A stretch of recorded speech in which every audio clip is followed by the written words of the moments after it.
Kenalkan, nama saya Ikra Ain Fahwa. Pada kesempatan kali ini, saya akan menjelaskan mengenai strategi belajar mengajar. Ada 4 poin penting yang akan saya jelaskan kali ini. Yang pertama yaitu pengertian tentang apa itu strategi belajar. Lalu yang kedua ada strategi dasar dalam mengajar. Yang ketiga ada prinsip dasar belajar mengajar. Dan yang terakhir, guru sebagai profesi mengajar dan pendidik. Nah, langsung saja ke materi yang pertama yaitu pengertian strategi belajar mengajar.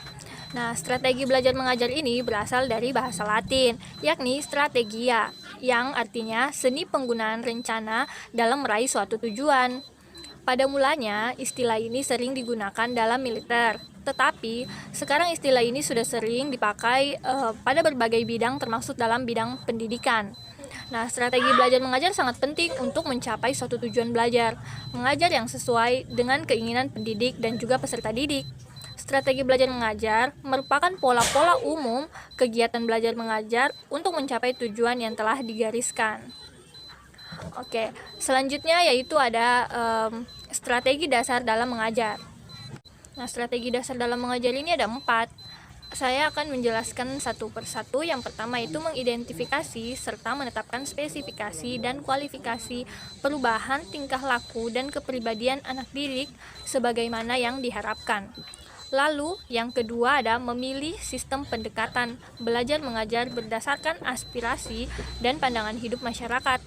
Lalu yang ketiga ada memilih dan menetapkan prosedur, metode, dan teknik belajar mengajar yang dianggap paling tepat dan efektif sehingga dapat dijadikan pegangan oleh guru dalam menunaikan kegiatan mengajarnya. Lalu yang keempat dan yang terakhir ada menetapkan norma-norma dalam batas minimal keberhasilan atau kriteria serta standar keberhasilan sehingga dapat dijadikan pedoman oleh guru dalam melakukan evaluasi hasil. Nah, selanjutnya ke pembahasan yang ketiga yaitu prinsip dasar belajar mengajar. Tentu saja proses belajar mengajar memiliki prinsip-prinsip dasar. Nah, di sini saya akan menjelaskan satu persatu. Yang pertama yaitu perhatian. Nah, sebelum belajar dimulai, guru hendaknya menarik perhatian siswa agar siswa berkonsentrasi dan tertarik pada materi pembelajaran yang akan diajarkan. Tentu saja ini sangat penting. Nah, selanjutnya ada motivasi. Motivasi ini tidak kalah penting dengan perhatian. Jika perhatian siswa sudah terpusat, maka langkah selanjutnya adalah memotivasi siswa. Walaupun siswa sudah termotivasi dengan kegiatan awal saat guru mengkondisikan agar perhatian siswa berpusat pada materi pembelajaran yang sedang berlangsung, namun guru wajib membangun motivasi sepanjang proses belajar mengajar dan pembelajaran berlangsung agar siswa dapat mengikuti pembelajaran dengan baik. Nah, selanjutnya yaitu keaktifan siswa. Nah, keaktifan siswa ini maksudnya adalah pembelajaran akan bermakna apabila siswa aktif dalam proses belajar dan pembelajaran.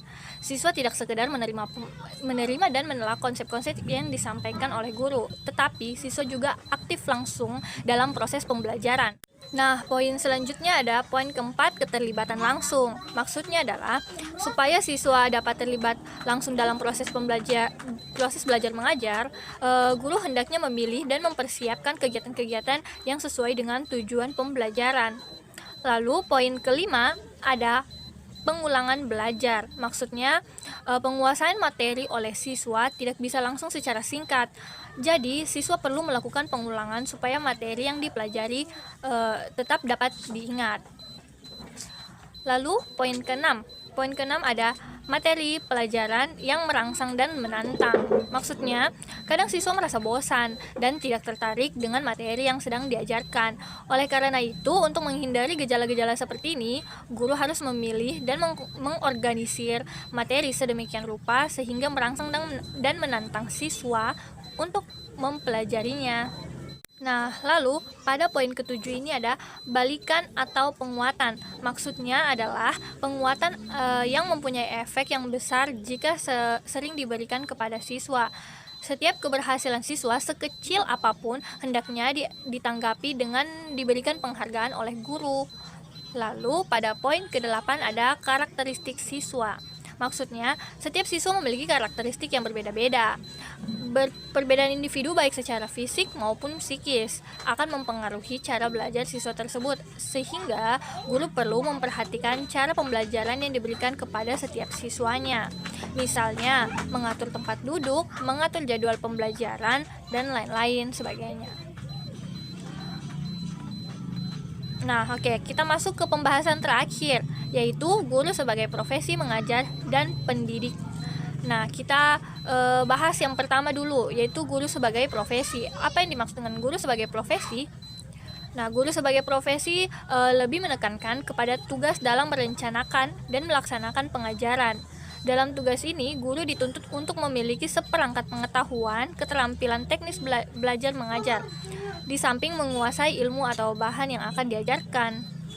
Lalu, yang berikutnya ada guru sebagai pendidik. Maksudnya, dalam Undang-Undang Nomor 20 Tahun 2003, Bab 11 Pasal 39 Ayat 2 dikatakan bahwa guru sebagai pendidik adalah tenaga profesional yang bertugas merencanakan dan melaksanakan proses pembelajaran, menilai hasil pembelajaran, melakukan bimbingan dan pelatihan, serta melakukan penelitian dan pengabdian kepada masyarakat.